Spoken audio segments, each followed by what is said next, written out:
We got to reach a certain threshold of support where we show up in the polls and the momentum builds, like it did for Ventura.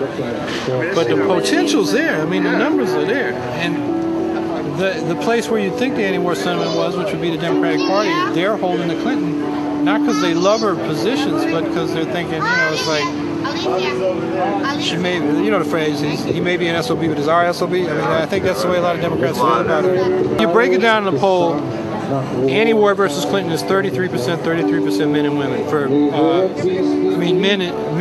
33% anti-war, 33% Clinton. For women, I think it was like 42% Clinton, 32% anti-war. So there is a component. Yeah, there is a component, but it's not that big when you consider those numbers. I mean, abortion was their last line argument. It's like the Supreme Court, you're going to lose abortion if the Republicans get in.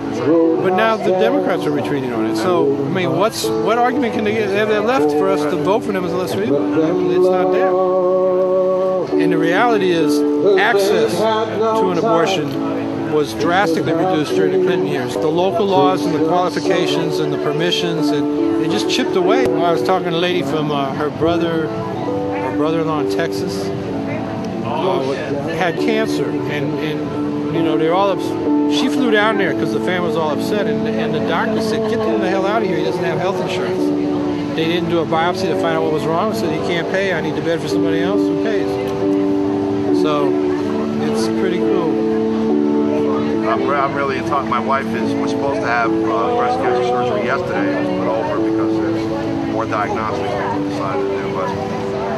But she works for IBM.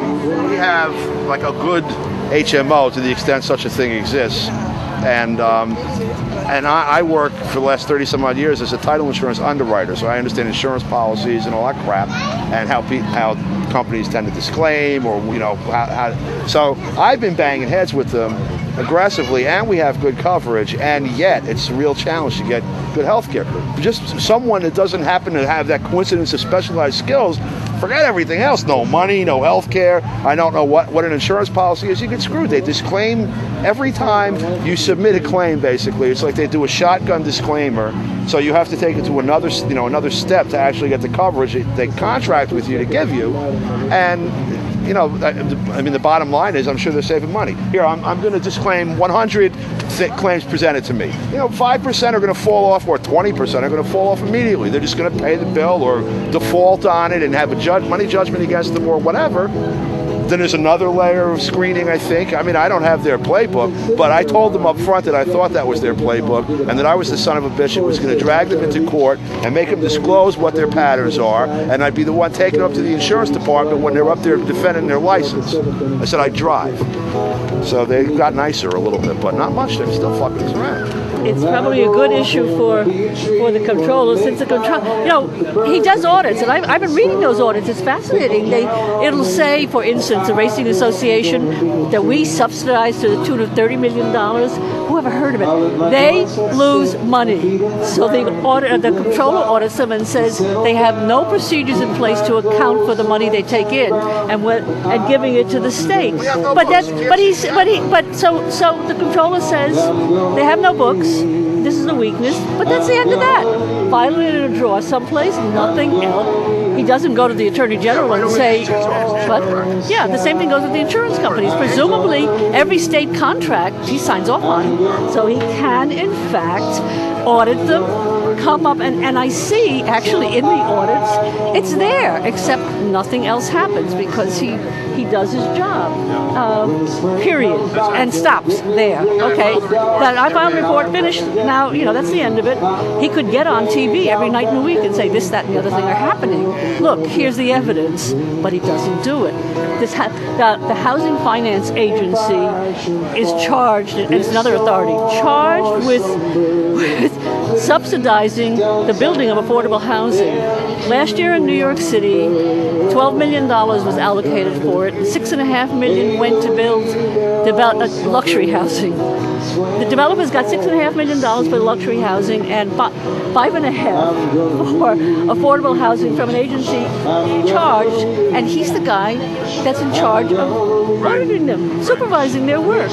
So did he do anything about it? Sure, he probably fired a report and said they shouldn't have done that. into the drawer. Look at Spitzer's campaign reports. His January campaign disclosure. I caught this one like I'm fighting this developer in Ossining, okay? Kylie Travis, $25,000. Who's Kylie Travis? Mrs. Louis Capelli. New Rock LLC, Capelli, $10,000. Barbara Capelli, $5,000, all on one schedule. And you look at, okay, why isn't the AG defending a piece of publicly owned land as they're charged with doing under the public lands law? And you look and see, you file a complaint October 5th, and October 12th, you got these contributions from the guy you're complaining about. It's all on paper. Our village of Ossining had a report done by McCall's office in 2000.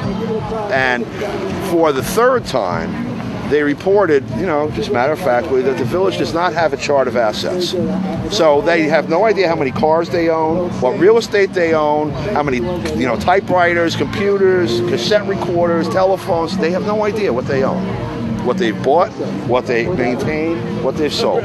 Every town, county, city in the state spends its money for the public benefit and efficiently. And clearly, if Ossining doesn't have any records, how can he be fulfilling his job of checking to see that it's spent?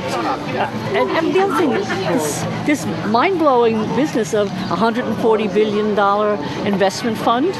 The New York State Retirement Fund is $140 billion. It's the sole trustee, the only one that decides on something.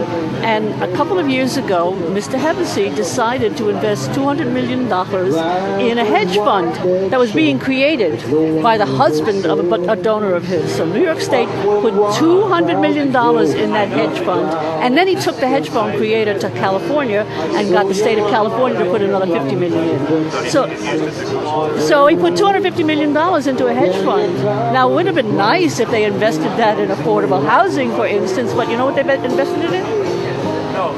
Road construction in Israel. It got reported in the LA Times, interestingly, but it didn't get into the New York Times. Guess what? Hevesy's brother is on the New York Times editorial board. Oh, really? Actually, every American is uninsured. Yeah. Because what you're talking about is that your insurance doesn't cover your health care. Right. My brother pays for health in New York. For a while he paid for health in New York. And he was paying for his insurance, but it had no mental health care coverage whatsoever. No emergency coverage for mental health, nothing. No medications, nothing. So if we have no control over what our health care is covering, and we have illnesses that our health care is not covering, then we are not insured. Basically, we're not insured.